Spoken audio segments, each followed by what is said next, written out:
Hello everyone. Redemption of debenture, ऋण पत्रों का शोधन मतलब कंपनी द्वारा डिबेंचर होल्डर्स को उनके पैसे लौटा देना, जो पैसे उनसे डिबेंचर इशू करके लिए थे, और उनसे अपने डिबेंचर वापस ले लेना। ये है रिडेम्पशन ऑफ डिबेंचर।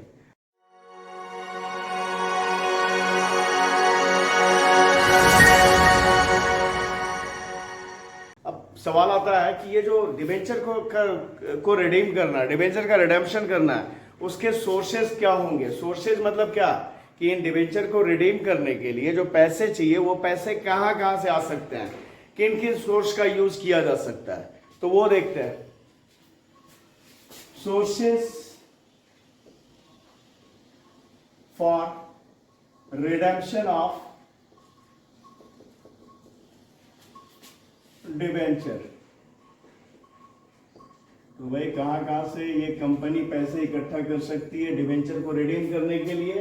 तो पहला, redemption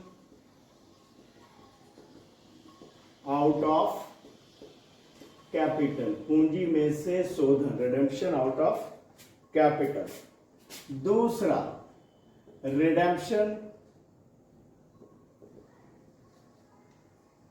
out of profit, profit में से डिबेंचर को रिडीम करना, लाभ में से शोधित कर देना डिबेंचर को। उसके बाद में redemption bye conversion into shares और डिबेंचर्स, ठीक है। उसके बाद में amount received from issue of new shares और डिबेंचर, ये भी एक सोर्स हो सकता है। 1 2 3 4 सोर्स हुए। और एक source, amount received from sale of fixed asset, fixed asset को बेचकर जो पैसा है उससे रिडेम्पशन। तो ये 5 सोर्स है। पहला, रिडेम्पशन आउट ऑफ कैपिटल, पूंजी में से शोधन। जब कंपनी प्रॉफिट्स में से रिडेम्पशन नहीं कर रही है, आउट ऑफ प्रॉफिट रिडेम्पशन नहीं कर रही है, कंपनी अपने जो उसके पास जो प्रेजेंट में जो रिसोर्सेज हैं उन रिसोर्सेज को यूज करके उससे डिबेंचर को रिडीम कर रही है, इसे रिडेम्पशन आउट ऑफ कैपिटल कहते हैं। दूसरा, रिडेम्पशन आउट ऑफ प्रॉफिट, जब कंपनी अपने हर साल होने वाले प्रॉफिट में से कुछ पैसा निकाल कर इकट्ठा करके डिबेंचर को रिडीम कर रही है, इसे रिडेम्पशन आउट ऑफ प्रॉफिट कहते हैं, ठीक है। ये प्रॉफिट से डिबेंचर का रिडेम्पशन हुआ। तीसरा, redemption bye conversion into shares और डिबेंचर, ये भी एक तरीका है कि जो डिबेंचर इशूड है मार्केट में उन्हें रिडीम करना है, उन्हें खत्म करना है, तो उसके लिए क्या है, उसके जगह पर कंपनी अपने नए डिबेंचर या शेयर उन्हें दे रही है। मतलब उस डिबेंचर को बदल दिया गया, अपने कंपनी ने अपने नए शेयर या नए डिबेंचर से वो जो पुराना डिबेंचर जो था उसे बदल देती है। तो ये हो गया redemption bye conversion into new shares और न्यू डिबेंचर। उसके बाद amount receive from issue of shares और डिबेंचर, इसके अलावा कंपनी नए शेयर या डिबेंचर मार्केट में इश्यू करके उससे जो पैसा आया उस पैसे को डिबेंचर को रिडीम करने के लिए यूज कर लेती है। तो ये हो गया रिडेम्पशन। कैसे, तो भाई फ्रेश शेयर और डिबेंचर इशू की मार्केट में, उससे जो पैसा मिला वो पैसा यूज कर ले डिबेंचर को रिडीम करने के लिए। और एक है तरीका, amount receive from sale of fixed asset, fixed asset को बेचकर, अपना जो कंपनी के पास जो भी फिक्स्ड एसेट है उसमें से कुछ एसेट को बेचकर पैसा इकट्ठा की और उस पैसे से वो डिबेंचर को रिडीम कर दी। तो ये 5 सोर्सेज हैं। अब हम लोग ये समझते हैं कि रिडेम्पशन के तरीके कितने हैं, किस किस तरह से डिबेंचर को रिडीम किया जाता है। तो method of redemption of debenture वो देखते हैं, वो समझते हैं।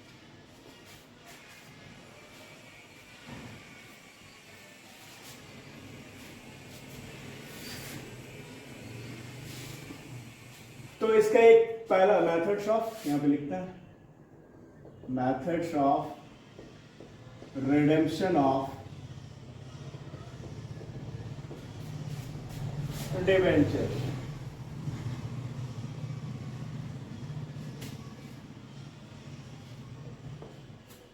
इसमें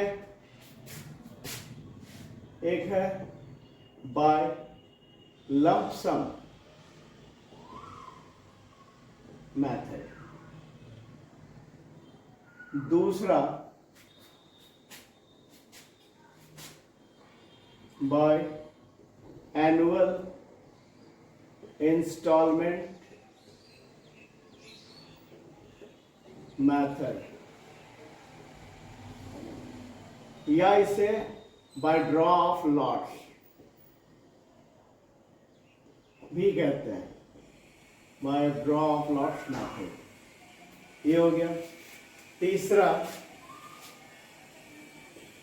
purchase of debenture, purchase of on debentures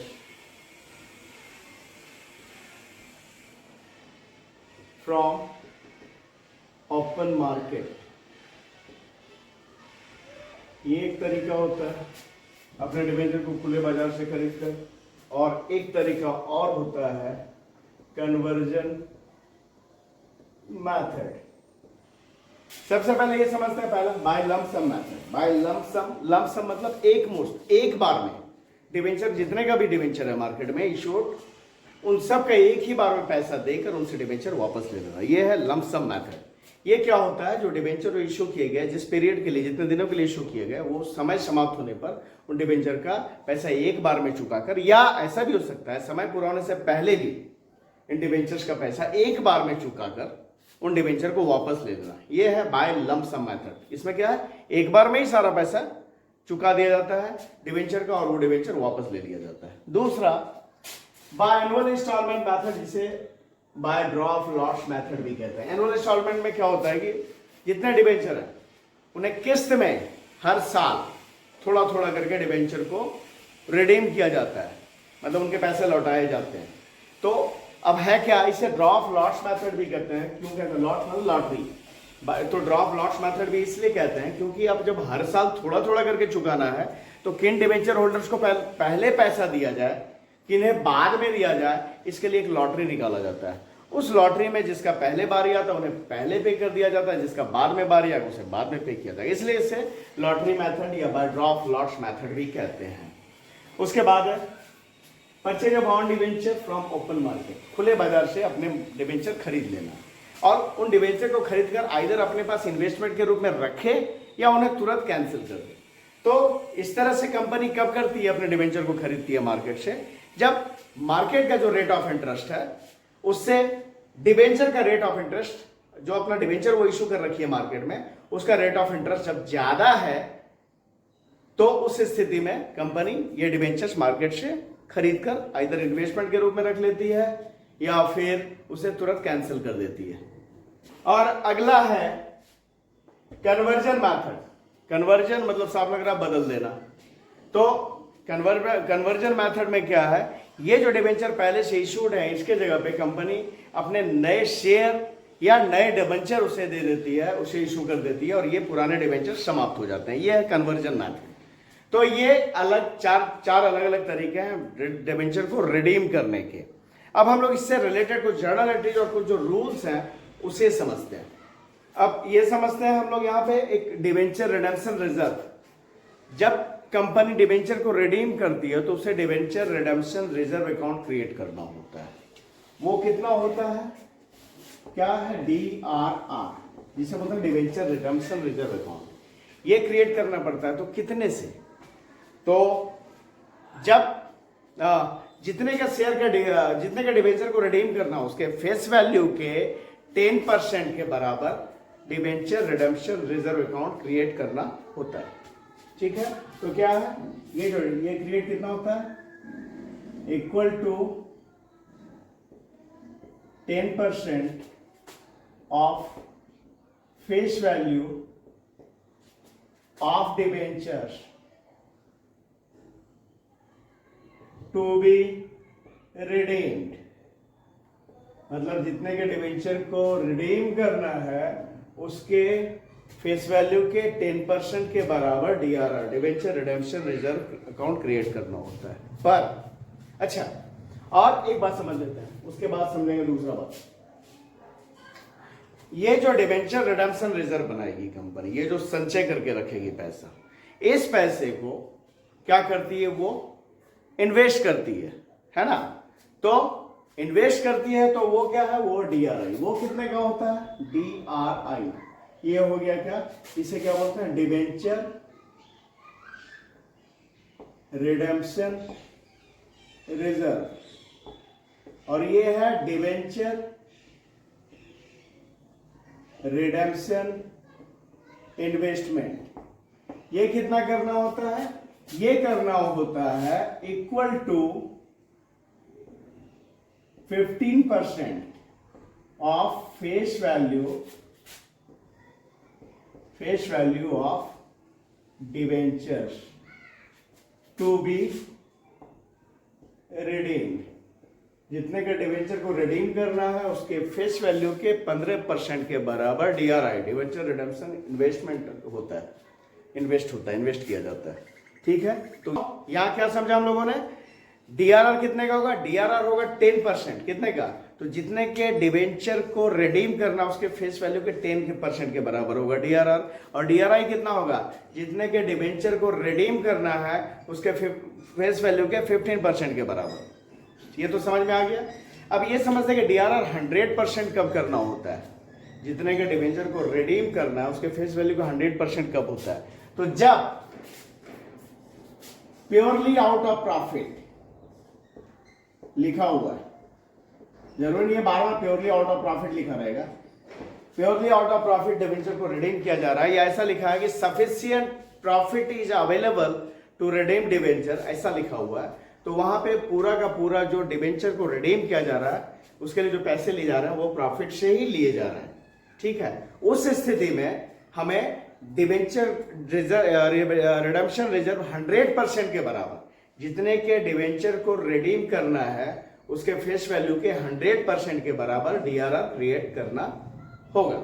ठीक है, तो यहां पे ये समझ में आया कि डीआरआर तभी क्रिएट होगा जब डिवेंचर का रिडेम्पशन आउट ऑफ प्रॉफिट, लाभ में से हो रहा है, अदरवाइज आउट ऑफ कैपिटल हो रहा है, नए शेयर या डिवेंचर को इश्यू करके हो रहा है, या डिवेंचर को कन्वर्जन करके हो रहा है, कन्वर्ट करके हो रहा है, या फिक्स्ड एसेट्स को बेच के हो रहा है, उन स्थिति में डीआरआर क्रिएट नहीं होगा। डीआरआर क्रिएट कब होगा, डीआरआर क्रिएट तभी होगा जब डिवेंचर को प्रॉफिट से रिडीम किया जा रहा है। ठीक है, और अब हम लोग ये समझते हैं कि वो कौन से संगठन है, कौन से ऑर्गेनाइजेशंस हैं जो प्रॉफिट से भी रिडीम करेगी तो भी उसे डीआरआर क्रिएट करने की जरूरत नहीं है, मतलब उसे DRR debenture redemption reserve create करने से आजादी है। तो वो एक तो नॉन बैंकिंग फाइनेंस कंपनी और हाउसिंग फाइनेंस कंपनी जो भी है उन्हें डीआरआर क्रिएट करने की जरूरत नहीं है। तो अब देखते हैं जर्नल एंट्रीज क्या होते हैं। तो भाई डीआरआर क्रिएट करने के संबंध में क्या होगा entry, to create DRR, DRR मतलब डिवेंचर रिडेम्पशन रिजर्व, उसके लिए क्या एंट्री होगा, क्योंकि डीआरआर में जो डीआरआर क्रिएट जो होता है कहां से होता है, इसे इस तरफ से लिखते हैं, to create DRR, DRR create जो करते हैं उसके लिए पैसा कहां से व्यवस्था होता है, तो प्रॉफिट से करते हैं, है ना, तो प्रॉफिट से करते हैं, उसके लिए एंट्री क्या होना है, statement of profit and loss account debit to debenture redemption, shortcut में लिखता है, ये पूरा ही लिख देता है, रिडेम्पशन रिजर्व अकाउंट। ठीक है, ये एंट्री डिवेंचर डीआरआर क्रिएट करती है, बीइंग डीआरआर मतलब डिवेंचर रिडेम्पशन रिजर्व क्रिएटेड। अब क्या है इन्वेस्टमेंट का, अभी मैंने बताया था कि भाई जब भी प्रॉफिट से रिडेम्पशन हो रहा है तो जितने का रिडेम्पशन हो रहा है उसके फेस वैल्यू के 10% के बराबर डीआरआर क्रिएट करना है, और अगर प्योरली आउट ऑफ प्रॉफिट, पूरा पूरी प्रॉफिट से ही हो रहा था, तो 100% के बराबर डीआरआर क्रिएट करना है, ठीक है, वो बताया था। तो क्या बताया कि जब भी प्रॉफिट से रिडम्पशन हो रहा है तो उसके 10% के बराबर डीआरआर क्रिएट करना है, और इन्वेस्टमेंट कितना करना है, जितने के रिडम्पशन हो रहा है उसके फेस वैल्यू के 15% के बराबर इन्वेस्टमेंट करना है। तो उसके लिए एंट्री क्या होगा, debenture redemption investment account debit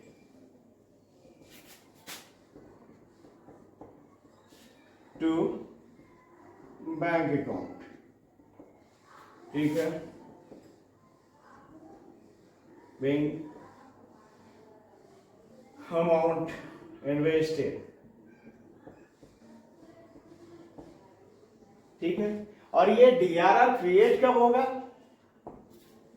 DRR create होगा जिस डेट को डिवेंचर को रिडीम करना है उसके पहले जो भी 31 मार्च आ रहा है, उस 31 मार्च को ये डीआरआर क्रिएट होगा। और उसके अगले दिन, जैसे ये 31 मार्च को क्रिएट हुआ और ये उसके अगले दिन अप्रैल 1 को ये इन्वेस्ट कर दिया जाएगा, ठीक है। और उसके बाद में बारी आएगी उसके जिस डेट को रिडीम करना है वो टाइम आएगा, उस टाइम में क्या होगा, इस इन्वेस्टमेंट को सबसे पहले बेचा जाएगा। तो उसके लिए एंट्री क्या होगा, जो भी डेट हो रिडीम करने का उस डेट को इस डीआरआई को बेचा जाएगा। तो bank account debit to debenture redemption investment account, ठीक है, बीइंग DRI सोल्ड, ठीक है, ये हो गया। इसके बाद में अगला एंट्री क्या होगा, अब तो डिबेंचर को रिडीम करना है, तो पहले क्या करना है, डिबेंचर को डिबेंचर होल्डर के खाते में ट्रांसफर किया जाएगा, मतलब अमाउंट ड्यू किया जाएगा। तो उसके लिए एंट्री क्या होगा, debentures account debit to debenture holders account, ठीक है। नरेशन बैंक अमाउंट पेएबल या amount due to debenture holder, ये हो गया। इसके बाद आगे बारी आता है पेमेंट का, यहां पे नहीं करते हैं, यहां पे कर लेते हैं। अब डिबेंचर होल्डर को पेमेंट किया जाएगा, तो पेमेंट करने की एंट्री क्या होगा, debenture holder account debit to bank account, जो भी हो रहेगा अमाउंट पे कर दिया जाएगा। बात समझ में आया? अच्छा, यहाँ पे लिखना छोड़ दिया था ना, हाँ, यहाँ पे लिखना टू क्रिएट डीआरआर, ये एंट्री हो गया। टू मेक इन्वेस्टमेंट, ये इन्वेस्टमेंट किया गया ना, अगला एंट्री तो इन्वेस्टमेंट का है। और ये इन्वेस्टमेंट का कब रहेगा, जिस डेट को डीआरआर क्रिएट होगा उसके बिल्कुल अगले दिन 31 मार्च को ये डीआरआर क्रिएट होगा और 1 अप्रैल को इन्वेस्ट कर दिया जाएगा। और डीआरआर क्रिएट करने का डेट कब बताया था, मैंने बताया था कि जिस डेट को रिडीम होना है डिवेंचर उसके पहले जो भी 31 मार्च है उस डेट को डीआरआर क्रिएट होगा, ठीक है। उसके बाद में तो पहले डीआरआर क्रिएट करने का, तो ये एंट्री, दूसरा इन्वेस्टमेंट करने का, debenture redemption investment account debit to bank account. उसके बाद में उस इन्वेस्टमेंट को बेचा जाएगा, कब बेचा जाएगा, जिस डेट को रिडेम्पशन करना उस दिन, तो उस दिन ये एंट्री होगा फॉर सेल ऑफ इन्वेस्टमेंट, ये एंट्री। और फिर यहाँ पे अगला डिवेंचर्स और ट्रांसफर्ड टू डिबेंचर होल्डर्स। ये कंडीशन सारा लिख दे रहा हूं कि कहां पे कौन सा एंट्री होगा, debentures are transferred to debenture holders, तो उस समय ये एंट्री हुआ debenture account debit to debenture holders account, यहाँ पे अमाउंट ड्यू हो रहा है। उसके बाद में इसका पेमेंट का फाइनली एंट्री और पेमेंट टू डिबेंचर होल्डर। और फाइनली जब पेमेंट हो गया, डिबेंचर रिडीम हो गया, तो जो डीआरआर का बैलेंस है उसे जनरल रिजर्व में कर दिया जाता है transfer. Balance of DRR are transferred to general reserve. उसके लिए एंट्री क्या एंट्री होगा, वहां पे एंट्री होगा debenture redemption reserve account debit to general reserve account. ठीक है, being the balance of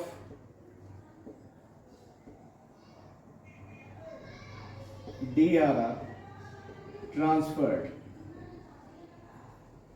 to general reserve। ठीक है, तो ये होगा एंट्री। पहला एंट्री डीआरआर क्रिएट करने का, statement of PL account debit to debenture redemption reserve account. दूसरा, उस जो डीआरआर को क्रिएट किया उसे इन्वेस्ट करने का। अच्छा, डीआरआर क्रिएट कितने से क्रिएट करेंगे, तो जितने का डिबेंचर रिडीम करना उसके फेस वैल्यू के 10% के बराबर।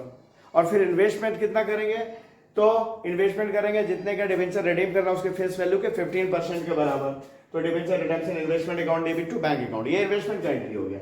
उसके बाद में जब जिस डेट को रिडीम करना है डिबेंचर्स को, उस डेट को इन्वेस्टमेंट को बेचने का एंट्री, तो क्या होगा, bank account debit to debenture redemption investment account. ठीक है, और कभी इसमें इंटरेस्ट भी सवाल में दिया रहेगा कि इस पे इन्वेस्टमेंट पे इंटरेस्ट मिला तो उसका इंटरेस्ट का भी एंट्री यहां पे साथ में कर लिया जाएगा।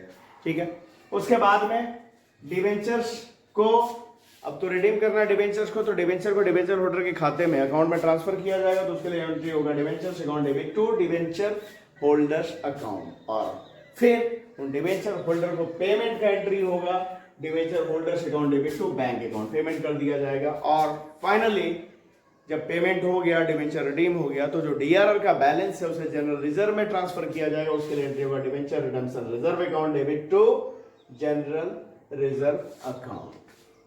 और इसके अलावा अलग अलग स्थिति में बताया कि जब कहीं फ्रेश शेयर इशू करके या फ्रेश डिबेंचर इशू करके पैसा इकट्ठा हो रहा है, उससे डिबेंचर को रिडीम किया जा रहा है, तो फिर फ्रेश शेयर इशू करने का या डिबेंचर इशू करने का एंट्री तो हम लोगों ने पहले सीखा ही है। ठीक है, या डिबेंचर के बदले शेयर या नए डिबेंचर दे दिए जा रहा है, उनको कन्वर्ट कर दिया जा रहा है नया शेयर या नया डिबेंचर में, तो उसका एंट्री भी पहले हम लोगों ने देखा ही, वही एंट्री होना है। तो अब आगे के जो वीडियो होंगे उसमें हम लोग इससे रिलेटेड सवाल बनाएंगे, रिडेम्पशन से रिलेटेड अलग अलग मेथड में, अलग अलग सोर्सेज से पैसे यूज करके। तो इस वीडियो में इतना ही। वीडियो पसंद आया तो इसे लाइक कीजिए, चैनल को सब्सक्राइब कीजिए। Thank you.